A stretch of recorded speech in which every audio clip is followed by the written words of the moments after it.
My name is Paul Atchley. I'm a professor of psychology at the University of South Florida. My area of research for the past 30 years has been trying to understand how we use our brain to move about the world. I've worked with helicopter pilots, pedestrians, but most of my work has focused on drivers.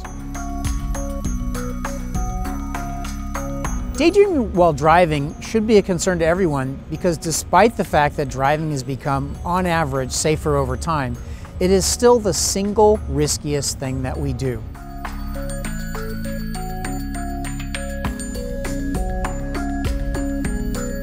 One of the questions I get is, what about the radio? What about a passenger conversation? Aren't these things distracting too?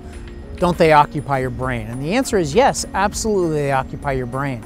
But the nice thing about a passive task, like a radio or a conversation in the car, is that those passive tasks can get tuned out, or in the case of a conversation, can stop when traffic gets heavy.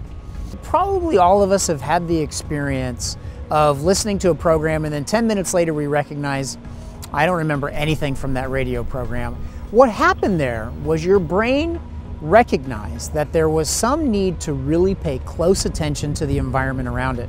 Maybe you're on the freeway and traffic got heavy. Maybe there was a driver doing something unexpected and potentially risky. And so you really started to focus your attention on the driving task. And when you did that, decision-making centers in your brain took over and started to pull resources away from the areas of the brain responsible for listening to the radio.